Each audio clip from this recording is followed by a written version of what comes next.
Hello, Dan Edwards here with the Eastside Real Estate Team, and this is your market update for February 2018. I'll probably get in trouble for having this music on, but let's see if I can turn it down in the background there. But kind of reviewing the numbers from 2018 for February. Let's get started. I want to give you just a brief national picture. If you take a look at this chart, it shows year-over-year appreciation for the state of Washington's 12%, and we'll get a little bit more granular as we go through this report. Next up is what's causing the majority of depreciation across the country, and that is our low inventory, which you've probably heard me say on every single one of these reports now for the last 5-6 years. Now, let's just jump right into the King County numbers. Essentially what we're seeing for King County is our median home price is now $590, and that's February. Our median home price was up 16.60%, so that outpaced Washington State by 4 percentage points. Total inventory is down 4.86%. We've seen bigger numbers in the past, so this is nice that it's not that big. And then pending sales down 6.03%. So fewer homes went into contract in February, but we did have a record number of closed sales, up 4.78% for February. So those are King County's numbers. Now let's look at the East Side. The East Side median home price in February was $845,000. That's up 22% from last year. Total inventory up 1.31. So this is our consistent problem, as we are not getting gains in inventory, and only 543 homes available at the end of February. Pending sales were up 780. You can see that that number exceeds the total inventory, so you're getting homes that come and go in a month's time, so you're not seeing a lot stick around. And then closed sales up 5.38%. That's pretty brisk. And here's kind of the breakout by cities. This chart only allows me to do 4 different cities, but you can see the last 3 years, the reduction in inventory in Bellevue, Kirkland, Redmond, and Issaquah.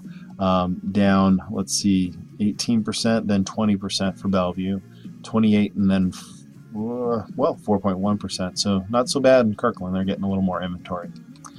Let's look at the charts here for median sales price. You can see how they're just rising for these cities. On average, it looks like we've got 18.5%, 16.4%, 13.5%, and 15.7% in those cities. So our market activity, as you can see, is heading in the direction that it heads every spring, and we're looking to be pretty strong as far as what our market activity is going to continue to do as we go through the year.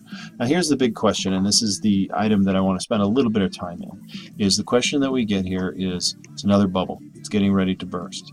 And I want to bring your attention to the chart here on the page, basically discussing the appreciation, the actual appreciation that we saw over the last 17 years. And you'll see 2014, 15, 16, 2004, 5, and 6, the run up to the previous housing bubble, which is pretty catastrophic for a lot of people, especially folks that bought there in 2006 and 2007.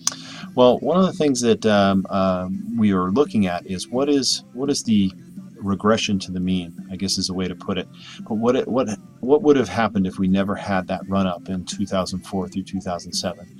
Well, essentially what you're seeing here, and this next chart kind of puts it clear, is if you take typical appreciation year over year, starting in 2000 going through 2017, what do you get?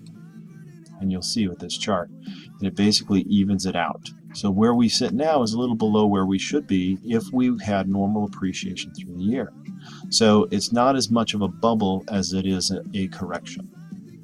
So you can get more into that, but let me explain why where we sit now is significantly different than where we were before. This right here shows the availability of credit.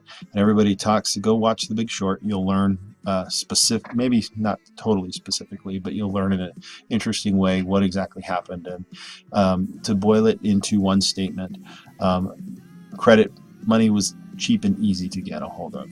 All you had to do was fog a mirror. So you can see that when that stopped, we regressed quite a bit to a more constrictive lending process, one that still remains pretty constrictive, meaning you do need to have to afford to buy a home to buy one. That makes a lot of sense, doesn't it?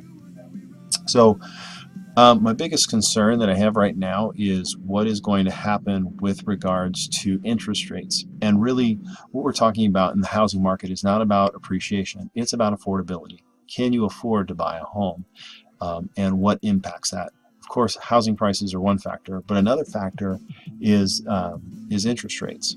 So since probably the last 4 months, we've seen interest rates go from the high threes to the mid fours.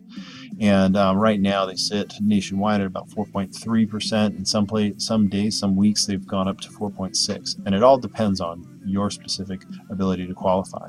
But I want to show you the effect of your purchasing power. So if the median home price on the east side is 800,000, this is kind of your chart to look at for affordability. If you were looking at a home right now at the 4.5% interest rate, your monthly payment will be about $45.60. Okay. Now, to maintain that same monthly payment and afford the same amount of home, if interest rates do go up, you're increasing your monthly payment every month, or you're decreasing your affordability depending on what you're going to do. So if you obviously have a budget and you don't plan on spending more, then if you're at the 4.5 and interest rates climb, you're suddenly able to afford less of a home. So that is kind of the concern. Now, also too, there's a concern in, well, if I buy and maybe a few years from now I go to sell, it's going to be harder to sell because I'm buying at the top. And this next chart here kind of shows where the cumulative appreciation will be in approximately 4 years. So the most positive people are thinking, well, you'll gain about 27% appreciation. The most negative Nellies out there think, well, 8.3. So if you kind of go in between those two, you're right at the 18.2%. So that is, the idea that the bubble's going to burst. Even the most negative folks don't see that as being the case. So here's where they think interest rates are going to be over the next few quarters. So really what we're doing is trying to get out the word with what's going on in the market, how that relates to you. I hope that you found this information useful. That is our monthly report for February 2018. I hope you enjoyed it. I'm Dan Edwards with the Eastside Real Estate Team, and if you need anything, give us a call. Thanks.